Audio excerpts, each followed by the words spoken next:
welcome po ulit sa aming bagong YouTube channel. It's me again, Miss Geraldine Villarasa. Andito pa rin po ako sa bayan po ng San Francisco, Quezon. Meron pa rin po akong ilolocate na isang property. Siya po ay 1.4 hectare. Then meron po siyang frontage sa dagat. Then meron po siyang nyugan. Mula po doon sa Provincial Road hanggang dito po sa kinatatayuan kong to, may layo po siyang nasa 2 kilometers. Then ito pong property, natuhog po siya ng Barangay Road. Okay po, tara po at ipapakita ko po sa inyo yung 1.4 hectare na may frontage ng dagat. Ayan po, ito po yung nyugan niya muna. Dito po sa property, meron na po siyang poste ng kuryente. Kumbaga po wala pong problema tayo dito about sa electricity. Then medyo po may signal ang telepono. Hindi naman po ganoon kalakas ang signal pero may signal po kaunti. Kaya wala po tayong problema about po sa communication. Then ito pong property na to is pahaba po ito, papunta po dyan. Then doon naman po sa may dagat. Tara po at pupuntahan po natin itong nyugan na kasama po dito sa may dagat. Okay, lahat po kasi dito ay may mga bakod na yung mga pagipagitan nila. Marami na pong nakabili dito na mga taga-ibang lugar. Kaya yung pong kanilang mga nabili is dinidevelop na po nila. Kaya may mga bakod na po. Ito pong side na to, ito po yung property na binibenta ko. Ayan, more on pa rin po talaga ay nyog. Ayan po ang mga nyog niya, kita nyo naman po. Malalaki po ang kanyang bunga, hindi po siya naapektuhan nung nakaraang tag-init. Kaya malalaki pa rin po ang buo ng nyog. At ito pong property ay 100% flat. Wala po tayo ditong makikita na bundok sa area na to. Ayan, maghahanap po tayo ng fruit bearings, kung ano pong fruit bearings ang meron dito. Ayan, ito po, ayan, medyo po, tingnan po ninyo yung kabilang property na yon. Yan, mga nabili na po yan, may mga bakod na po, then malinis na po talaga. Kaya ito pong property na to, ganyan pa rin po, hindi pa rin naman po, hindi po nalilinisan. Kasi nga po, gusto na pong ipagbili ng seller. Ayan, sa ngayon po, hindi pa po sila nakakapag-kopras. Kaya ayan, marami pa rin pong laglag dito sa area ng nyog. Ayan, dito po sa side na to, ayan, may mga bule.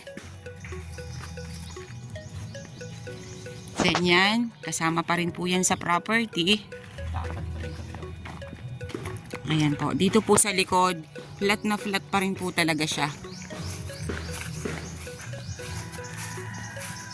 Ayan, mamaya naman po pupuntahan po natin yung harap po ng dagat. Doon po naman sa dagat, ang frontage na po ay 80 meters.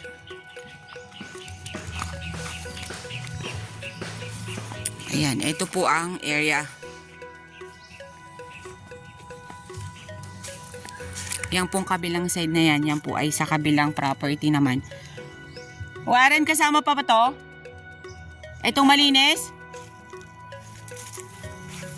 Ayan, yan po palang medyo malinis na yan, kasama pa rin sa 1.4. Sa bagay po, malaki po naman ang 1.4 hectare.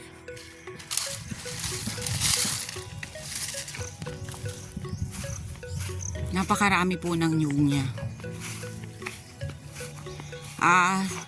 Sa nyug niya po, estimate ko po nito ay nasa more or less po ay 300 kapuno.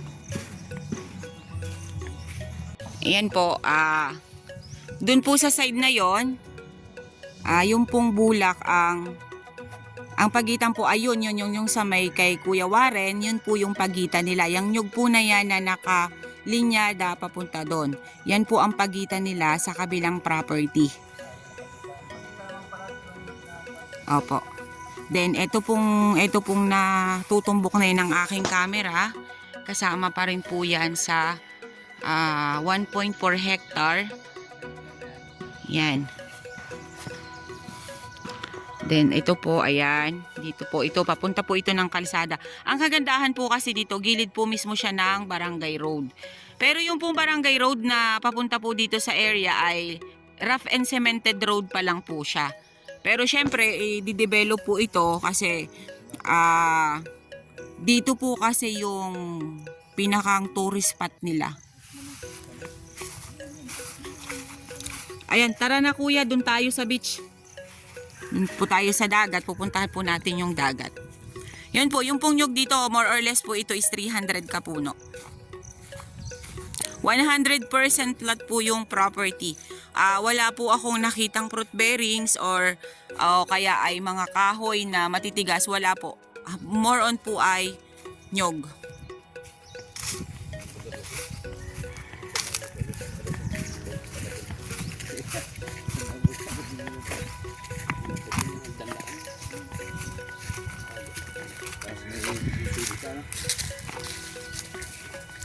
Kagandahan po kasi nito, marami na pong nakabili dito sa area na to.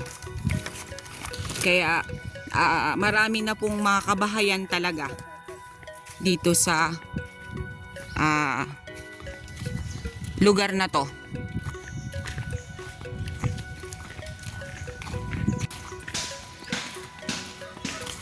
Wala na rin pong problema sa ilaw kasi may mga street light sila. Paggabi, maliwanag din po dito sa kalsada.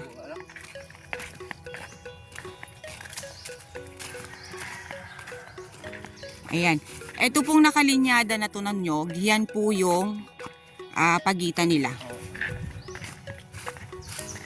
Basta po ang cut po nito ay pahaba. Papunta po sa dagat at papunta naman po sa likod yung property. Ito pong tinataha kong yan pong tinututukan yan ng aking camera. Yan naman po yung papunta sa dagat. Yan po yung may frontage na 80 meters.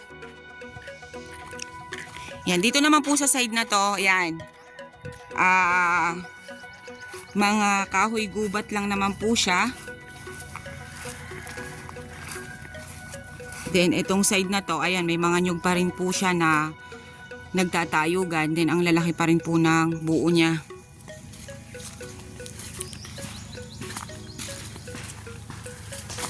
Then ito na po ang dagat. Ayan. Sa ngayon po, yan talagang maraming mga bunot. Pag tumataib po kasi, pumupunta po dito po sa tabi yung mga bunot, yung mga basura na yan. Wala naman po siyang mga basurang plastic katulad ng mga ibang mga beachfront na mga plastic yung inaanod papunta dito sa gilid. Ayan po, may mga pangilan-ngilan po siyang bakawan. Pero hindi po siya katulad nung iba na talagang punong-puno ng bakawan. Kaunti lang naman po ang bakawan niya. Mas maganda nga po yung may ganyan kasi pagka po yung tubig ay kumbaga umaalo ng malakas, bumabagyo or habagat ba tawag doon? Pagka po habagat, syempre malakas po yung hampas ng hangin, malakas yung hampas ng tubig papunta po dito sa buhangin, dito sa gilid. Ayan, makikita rin po ninyo, napakaganda po ng buhangin niya. Pinong-pino po ang buhangin niya, wala po kayong makikitang mga bato-bato dyan. Mas maganda po yung may ganyan na bakawan kasi nga po, hindi po makakalkal ng tubig itong buhangin na to sa gilid, sa baybay.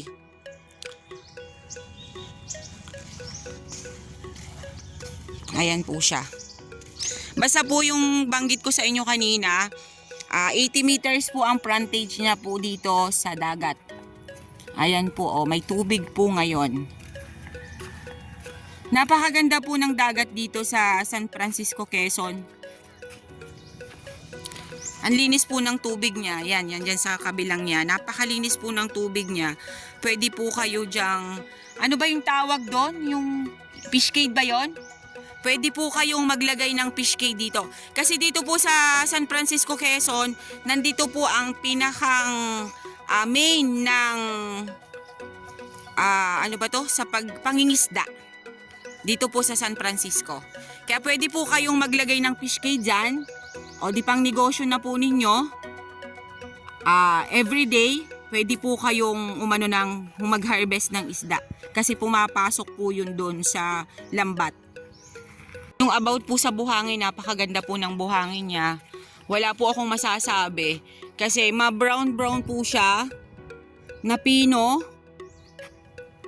Hindi po katulad nung ibang beach plant na mabato. Ito po hindi.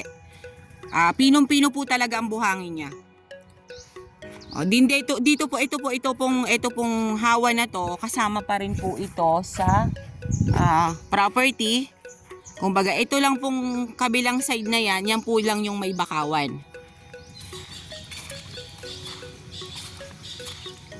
Okay po, yung kabilang side po niyan is Mindoro na.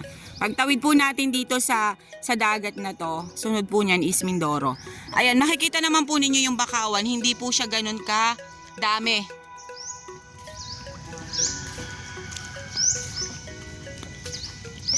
Mas maganda po talaga yung may bakawan na ganyan.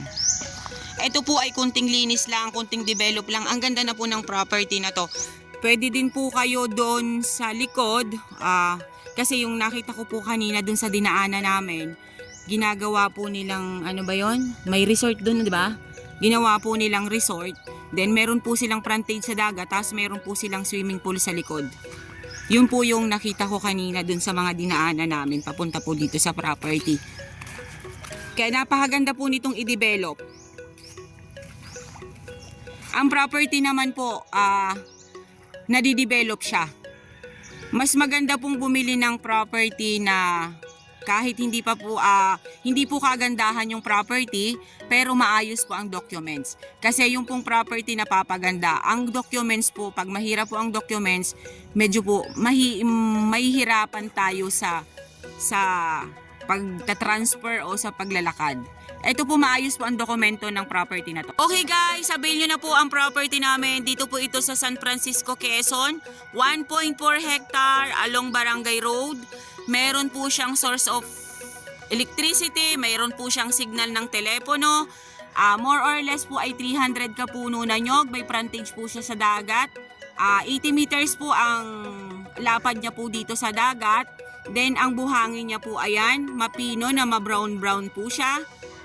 Then mula po sa Provincial Road hanggang dito po sa property, nasa 2 kilometers po ang layo niya. Then marami na pong nakabili dito na mga property na idinidevelop. Okay po, once again po ako po ulit ang inyong site locator, si Miss Geraldine Villarasa. Maglalabing po ulit ako sa inyo. Paki-like and share po ng aking mga video. At paki-subscribe na rin po ng aming bagong YouTube channel. Sa lahat po ng mag-i-inquire, dun po sa details na ilalagay namin, nandun po yung number ng aming opisina na pwede nyo pong tawagan. May WhatsApp po at Viber doon para inyo pong kontakin. Okay po, thank you po for watching!